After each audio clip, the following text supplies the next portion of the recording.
Hello, and thank you for joining me. We continue our study today in the discipleship teachings of Jesus as recorded in Mark chapter 8. And today our specific text we'll be looking at is Mark chapter 8 and verse 35. So while you're getting set up there, let me just briefly review for you where we've been. Jesus had delivered to his disciples some new teaching, as you recall, and we find this in Mark chapter 8 and verse 31, where we read that Jesus began to teach his disciples. He began to teach them that the Son of Man must suffer many things and be rejected by the elders and the chief priests and scribes and be killed, and after 3 days rise again. Now, I pointed this out previously, but let's not lose sight of the fact that Mark states Jesus began to teach his disciples these things. So as far as they were concerned, this was new teaching. And you remember that they had been with the Lord for probably close to 3 years. And it was only at this point that he was able to broach this subject of his coming rejection and death and resurrection. And of course, the disciples heard the part about death, but the part about resurrection they didn't get. And it's just really interesting. And don't miss this, please. That the disciples, the apostles, Peter, James, John, all of these guys, they didn't understand nor did they believe in the Lord's resurrection until after he actually rose from the dead. You say, well, weren't these men saved men? Well, they certainly were, but they didn't grasp this particular information. So he taught them the necessity for his rejection, death, and his resurrection. This teaching was foreign to the apostles, and let's face it, it scared them. They did not understand. It seems that they may have been having, at least some of them, they may have been having second thoughts about continuing a close relationship with Jesus, continuing to follow him closely. And so he followed this particular event, this new teaching, and the apostles' response, their reaction. He followed this with some discipleship teaching that we looked at last week in verse 34. Jesus, he laid down some discipleship, his discipleship requirements, and he said that some things a disciple, one who would follow him, must do. These are not options. The first thing that we saw was that a disciple, one who would follow Jesus as a disciple, must first deny him or herself. And remember, we talked about this. I talked about this. It's simply this denial of self is the full renunciation, if you will, of of self-interest, self-sufficiency, self-seeking, and I think important as well. It is the renunciation away of one's own human reasoning and logic. And the reason I'm repeating that is because, especially in the context here, but in our lives also, the Lord calls upon us to do things. He leads us in directions to do things that they oftentimes they will not make sense. What He leads us to do will not make sense to our human logic and reasoning. And remember, a fundamental issue that the apostles were dealing with, and a fundamental issue for us as well, is do we have enough confidence in Jesus to follow him, to obey him, even when we don't understand how he's trying to lead us, or when we don't understand what he's trying to do in our lives. I think one thing that we need to settle is this matter of whether or not the Lord can make a mistake with our lives. Now, I realize because of religious conditioning and pride, I suppose, we know what we're supposed to say when it comes to can I trust Jesus to do right by me, to lead me correctly, to not make a mistake? with my life. Now, we know the right answer to that, don't we? And we're probably going to respond by saying yes. But sometimes, maybe oftentimes, what comes out of our mouth is not necessarily what's in our head and in our heart. So what I'm saying is we need to settle the issue of our confidence in Jesus and knowing that he cannot make a mistake with our lives, although we don't always understand what he's trying to do with it. So a disciple must renounce, must dethrone his or her own reasoning, cling to the Lord, follow him regardless of whether we understand or not, renounce self-interest. And Jesus said also that one would follow him as a disciple must take up his or her own cross and follow him. Now, what I want to stress again, I'll continue to stress through these teachings. And the reason I do that is because people have a tendency to be preconditioned by religious environment, all right? Preconditioned by religious environment to make most teachings in the Bible about the subject of eternal salvation.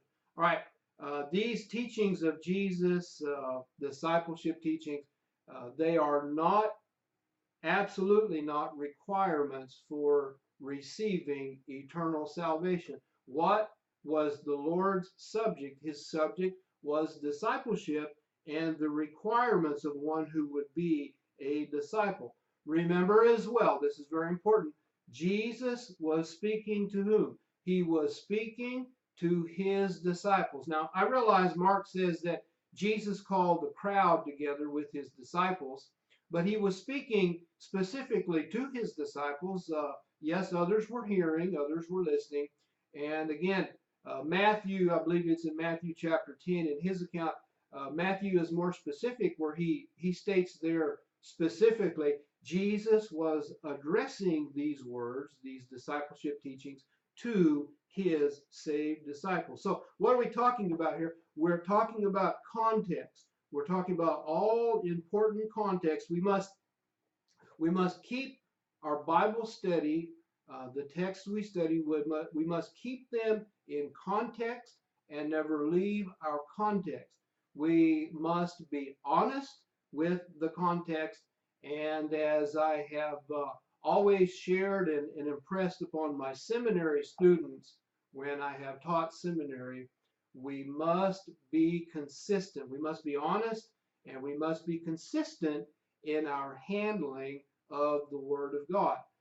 We must have good theological fundamentals, and we must adhere to those fundamentals and never leave those fundamentals. We must remain consistent.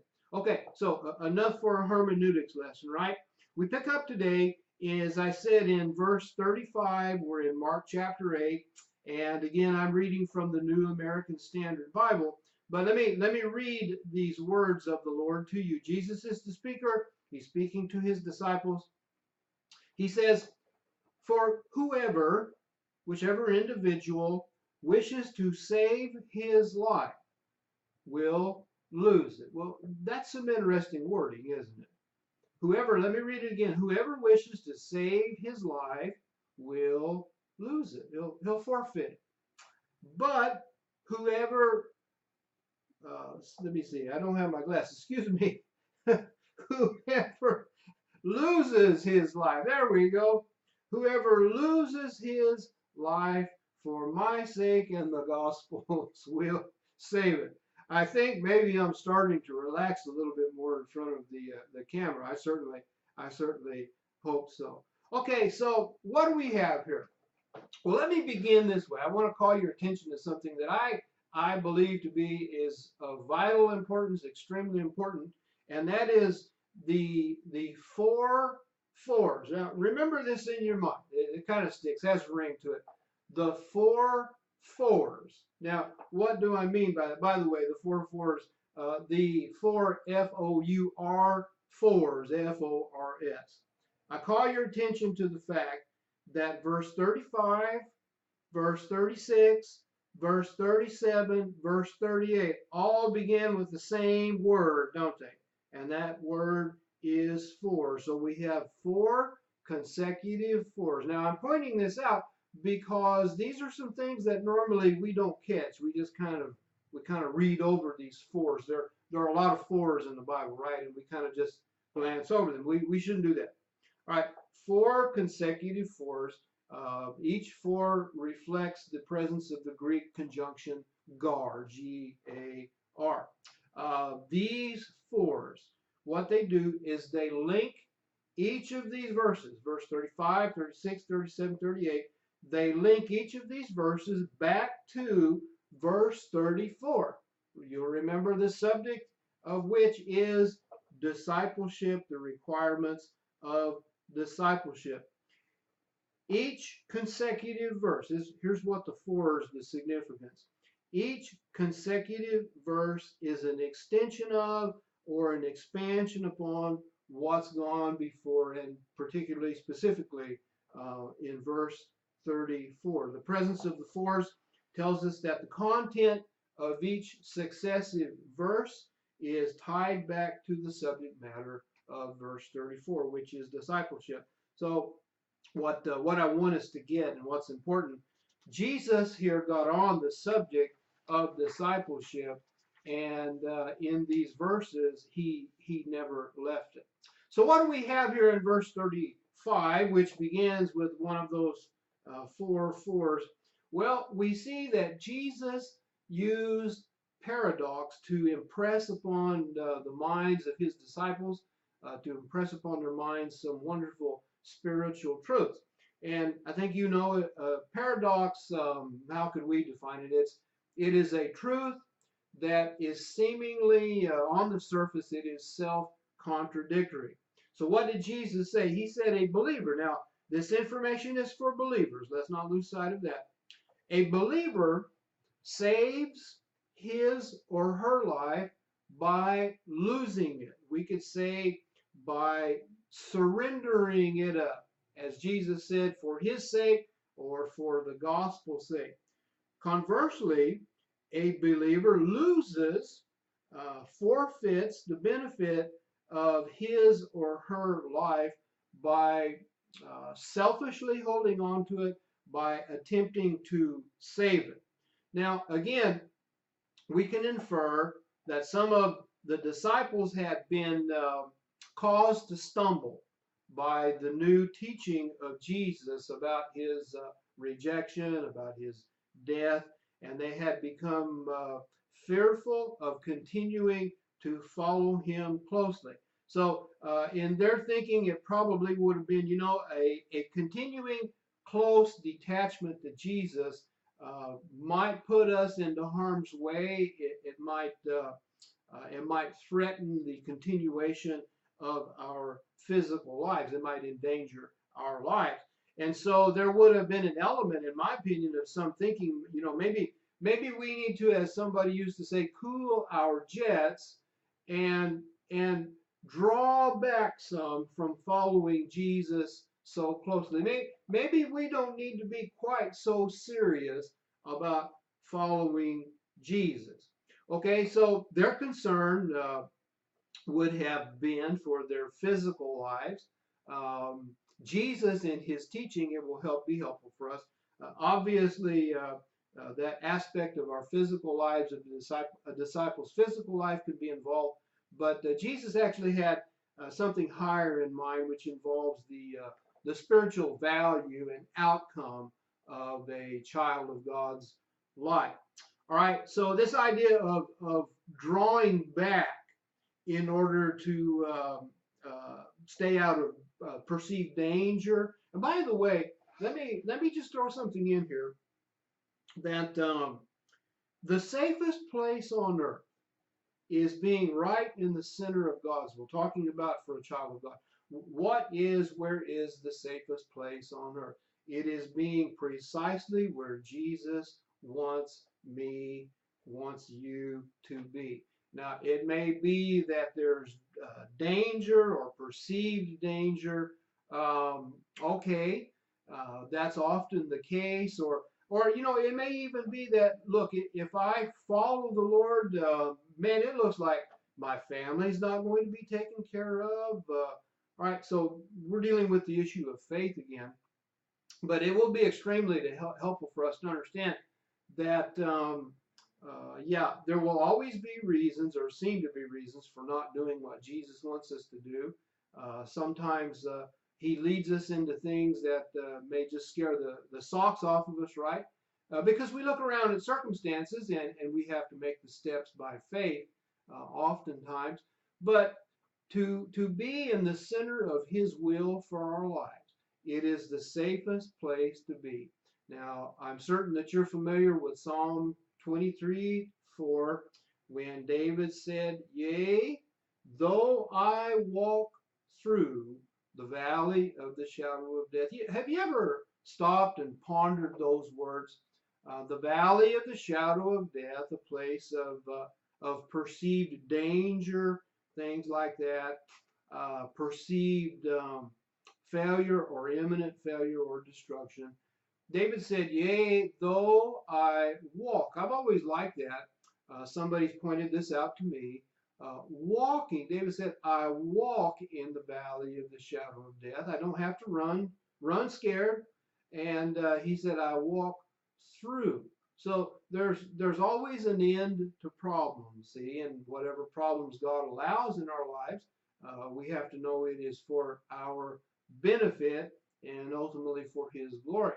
But though I walk through the valley of the shadow of death, remember David said, "I will fear no evil." Now remember, he was riding as a sheep. He said, "The Lord is my shepherd." And so maybe as a sheep, the shepherd's leading me through some dark canyon, and there are caves, and there are blind corners. And so, naturally, a sheep's going through, they're scared to death. What's waiting around the corner? Maybe a wolf or lion going to get me. But David said, obviously, I walk confidently through the valley of the shadow of death. And he said, "I will fear no evil." In other words, it's like, okay, I'm a sheep in this place, but I hold my head up high, and I walk calmly. And then David went on to state the reason for that. "For you," speaking to God, speaking to his shepherd now, "for you are with me." I love that. That is so powerful. Now, there may be a lot of garbage going on, and it may look like, man, I'm going down, I'm toast, but you are with me, David said. Your rod and your staff, they comfort me. And that Hebrew verb is intensive. They intensively comfort me.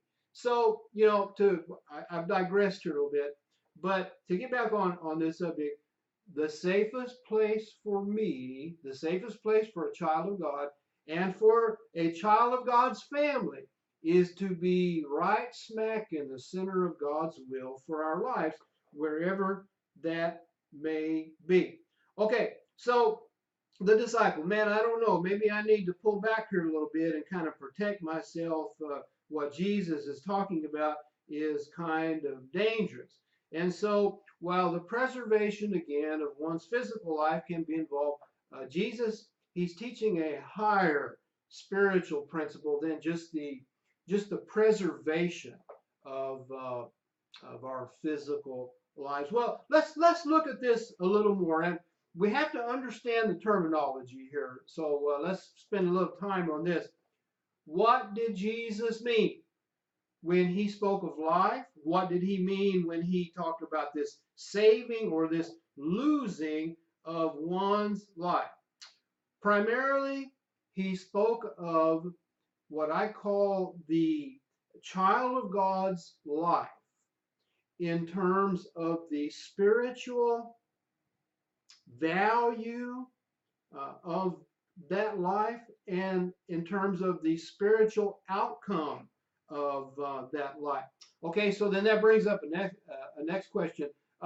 What do we mean then by spiritual quality of a believer's life? Well, I break it down into three things that I'll share with you briefly. First of all, this deals with the enjoyment, the experience of let's call it blessings of true value. So what are we talking about here? Well, at the top of the list, how about this? a close walk or fellowship with one's God. That's pretty good stuff. That's a blessing of true value, I would say, wouldn't you? And then we're talking about the peace of mind. See, peace of mind. Child of God's peace of mind is all linked up in here. The child of God's peace of mind that comes from knowing that, hey, God approves of my life. There is no substitute for that peace of mind, that inner joy and calm that comes from the knowledge of knowing that my life is right with my God. My life is in conformance with His will for my life. Now, this godliness, if you want to call it, if we can come to where we can accept God's will for our lives, it's like Paul said to Timothy, wrote to him, godliness with contentment is great gain. In fact, we say that, man, if we can be where God wants us to be, doing what He wants us to do, and be content with that, we're really rich people, even though we might not have a lot in terms of this world's goods. Okay, so that's the first thing. The second thing, very importantly, is to have a life that is useful to God. And by useful, I mean a life useful in terms of a positive Christian testimony and influence. We can say it this way also, a life that demonstrates to others, that reflects the goodness of God and the power of God. In other words, a life that accurately represents God. That's the second thing. The third thing has to do with eternal rewards. All right? What happens when one is in the center of God's will, serving God the way, in accordance with God's will, not my way, Lord. Now, there are many of God's children that they're trying to do it their way. Lord, I will serve you, but I'm going to do it on my terms. Well, we understand that's not pleasing to God. And so what pleases Him is when we serve Him the best we can on what we understand to be His terms. What happens? We lay up treasure in heaven. We accrue eternal rewards in heaven. Thus, we're talking about a life of enduring value. In other words, when my life is over, and invariably our life here on this earth, our earthly pilgrimage. We are strangers and pilgrims. We're just passing through, and when you boil it all down, we really only have a very short time in order to do something with our lives and to be used by God in our lives. So when this life ends, if I have served God, then I have laid up treasure in heaven, and there is an enduring value to my life. I think there's the old saying that says, only one life to live, something like that. Only those things done for Jesus will last. Only one life to live, it will soon be past. Only those things done for Jesus will last into eternity. So what are we talking about here ultimately? We're talking about a life worth living and having things worth having, or as Jesus called it, having abundant life. There are the words of a song that I like. I think they're applicable here.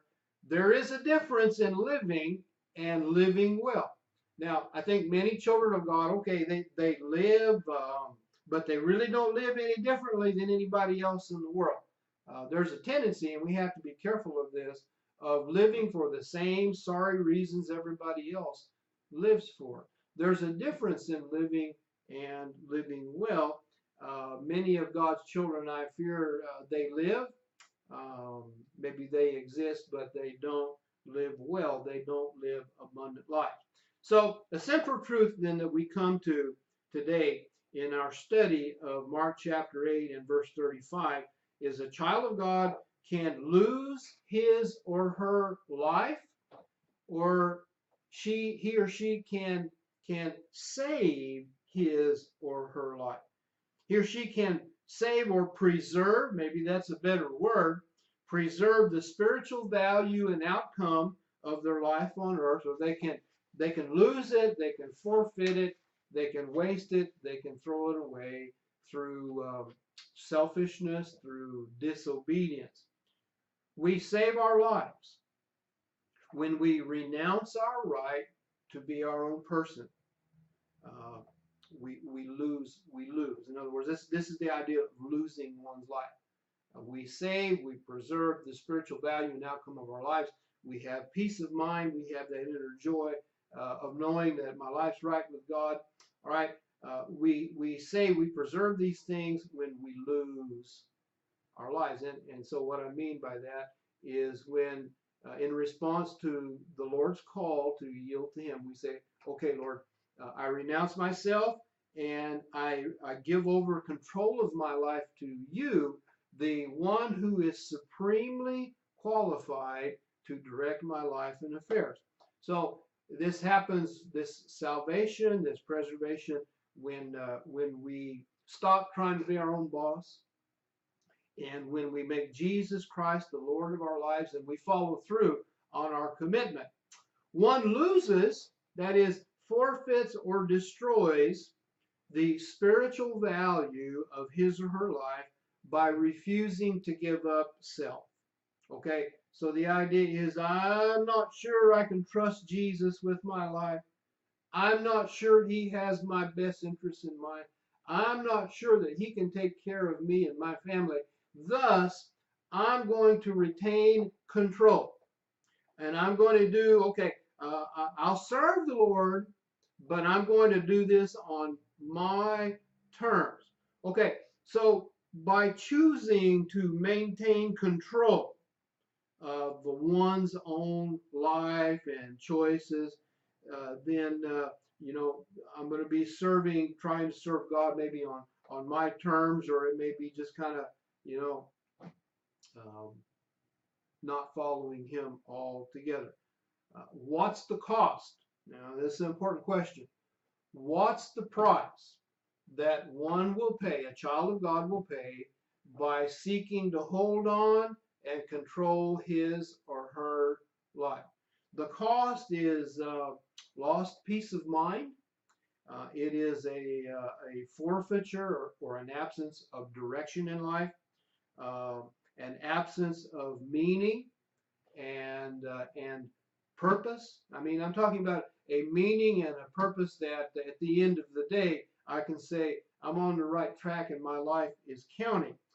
It is the forfeiture of what my life could be in terms of testimony, Christian testimony, and influence, and ultimately, it is no treasure stored up in heaven. And so we understand that these things are of true value. A disobedient child of God will live with the consciousness and the conviction that his or her life is not pleasing to God. I think maybe some of God's children take up the words of that song from, I guess, back about 1965, Eric Burdon and the Animals, right? They sang this song, It's My Life. And you may be familiar with a main line of that song. It's my life, and I'll do what I want. It's my mind, and I'll think what I want. Well, you know what? The Lord will let us do what we want. Oh, He will convict us and try to turn us and get us headed in the right direction. He'll let us do our thing, but ultimately, there are some things that we're just going to be lacking and missing when we're not following the Lord, when we're not obedient to His will. So I'm going to wrap up here in this lesson. It is the salvation, the preservation, the deliverance of the lives of believers, talking about children of God.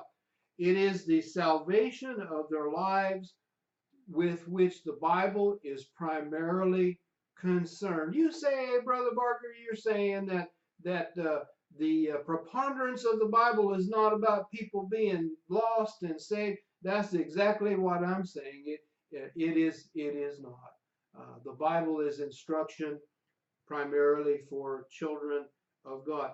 2 Timothy chapter 3, verse 16 and 17 You're familiar with these verses, but Paul, in writing to Timothy and encouraging Timothy in the value, the usefulness of the scriptures, he said, all scripture is inspired by God or given by inspiration of God and is profitable for what? For teaching, for reproof, for correction, for training in righteousness. Now, watch this. This is verse 17. So that who? The man of God may be adequate, equipped for every good work. Well, what do we have, or what do we see in these words, particularly verse 17? The primary recipient of the scriptures is the man of God. Now, are we just talking about preachers here? No, we're talking about believers, and I will go so far as to say, particularly. Now, there's benefit for everybody, right, in the Word of God, but particularly the Bible is meant for believers, children of God, who are interested in serving the Lord with their life. Okay, the scriptures, primary recipient, the man of God, believers, and the scriptures provide instructions on how we can save, how we can preserve or deliver the spiritual value and outcome of our lives through surrendering, losing our lives, giving them up to the Lord, and through obedience to His word. Okay, so that's going to leave us today, where we will be picking up in the next lesson in verse 36. Jesus is, let me say it this way, I'll use a rustic saying, Jesus is still whittling on the same stick when we start in verse 36, and that begins with another 4. And so what we'll be talking about is things like profit and loss. Basically, the idea, well, we're going to be dealing, let me say it this way. We're going to be dealing with the loss or the preservation of one's own soul. So I'm going to talk to you about that word soul some. We need clarity on that because it's a religionized word. It's misunderstood and misapplied. Again, what will be extremely helpful for us is we ever keep that context in mind.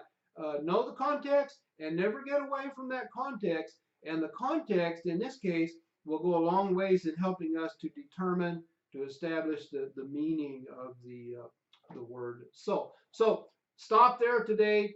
As always, thank you for joining me. Thank you for following these lessons.